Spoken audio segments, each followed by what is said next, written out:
I talk a lot about the Foreign Earned Income Exclusion, Form 2555. I've been doing it for a long time, but at the end of the day, it's not rocket science in most cases. It's a form you can do yourself in some cases. You can use a DIY software. If you're the type of person that you and your family have left the US, you're working for a foreign place, you're not even spending time in the US, there are nuanced definitions, of course, but at the end of the day, you're providing a service, you're living outside the US, you're going to qualify for the Foreign Earned Income Exclusion. I've seen cases where the IRS has started to challenge these situations and people aren't prepared and they're losing these cases for Foreign Earned Income Exclusion. So a lot of what I do is not just preparing the form, but it's building a case for these people to make sure that if the IRS does challenge them, their $130,000 exclusion is safe. Where it gets a little tricky sometimes is with people that are moving outside the US temporarily, or maybe they keep some things in the US and it's not real clear. Have they really moved? Are they still in the US? Or maybe they don't establish a place outside the US clearly, where they live. They're going Airbnb to different places. That's where it gets a little tricky. The form is still the same. I see a lot of people just take the position, file the form, claim the exclusion, no big deal. The IRS start to challenge these positions more. And what I like to do with my clients is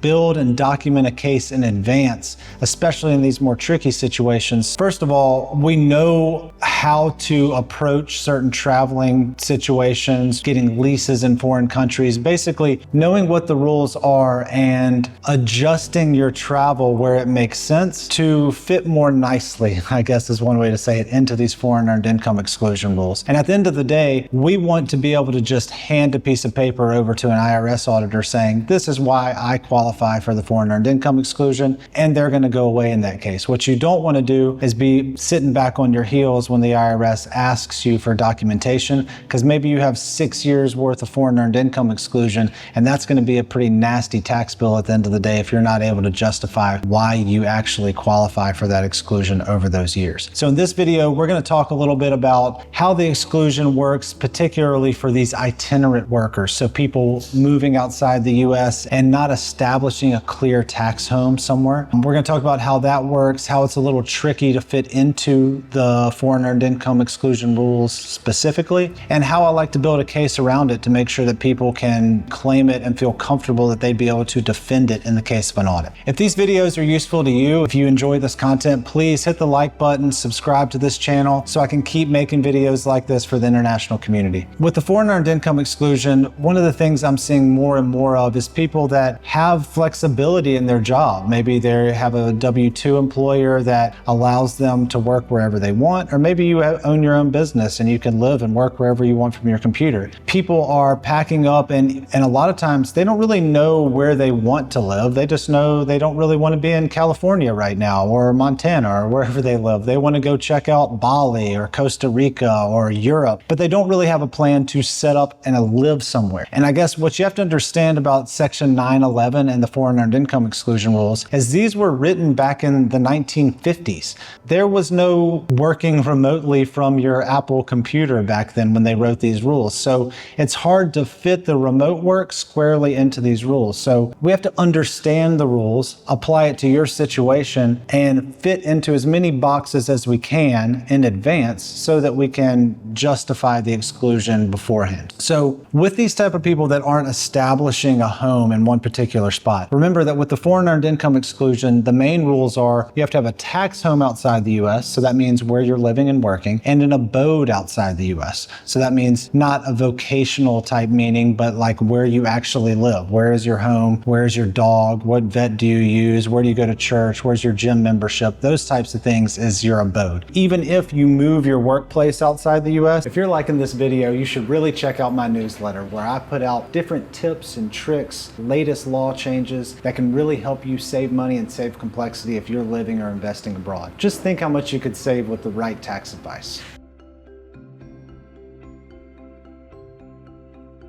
and you have too many things still in the US, like driver's license, membership, a home available to you, that can break the abode test. And that's where a lot of people get hung up, these itinerant workers. And I say itinerant, I'll explain what that means in a second. Workers that, don't have a clear home outside the US, is that they leave too much in the US. So step one is we need to make sure that you're getting out of the US as much as is, reasonably possible. So renting out that house, tax, getting a driver's license in a foreign country potentially, canceling memberships and getting memberships somewhere else, just to show that you've moved outside the US and your abode is no longer in the US. The other side of it is the tax home. That's where this concept of itinerant worker comes in. So a tax home is where you establish your business and where you're doing business from. And generally there's a 1-year rule. So if you go anywhere temporarily and you're coming back before 1 year, your tax home hasn't shifted. It's still where it started, which would be in the US in this case. So you have to have the intention of leaving for more than a year and actually do. In that case, your tax home shifts. So where it shifts to is the next question. If you're moving to the UK and you rent a long-term apartment there and you're going to be working out of that apartment, that's pretty clear. Your new tax home is in the UK. But if you put your house up for rent or you sell it in the US and you move to Bali and you stay in an Airbnb for 7 days and then you go to somewhere else in Asia and then you just start bouncing around weeks and months, you're never really establishing a tax home somewhere else. But it doesn't mean that your tax home is still in the US. The IRS calls you an itinerant worker, which means your tax home is wherever you are at that moment. So that's where it gets really tricky because your tax home has to be outside the US for the whole qualifying period. So in most cases, that's going to be the whole calendar year. So in those cases, if you fall into this itinerant worker scenario, arguably, if you spend any time in the US, your tax home has now come back to the US, and that could blow up the foreign earned income exclusion. So what we need to do from a US perspective, or to build a case around the foreign earned income exclusion, is it really depends on your personal situation. And I worked individually with people based on their situation to see what fits. But best case scenario is we establish a tax home somewhere. Let's find a home base, get a long-term lease somewhere. That's your home base. And if you want to travel, travel from there. So go find a place in Costa Rica. If you want to go in South America or Central America, find a place in Costa Rica. That's your home base. And then you can travel to Nicaragua, to wherever you want to go from there, but you're always coming back to your home base. That's the best case scenario. If you can't do the home base situation, you really need to limit your time in the US, and in a perfect world, don't come back to the US at all during that qualifying period because your tax home is going to be coming with you. If you're in that scenario where you're bouncing around, you're not clearly establishing a tax home somewhere, you're outside the US,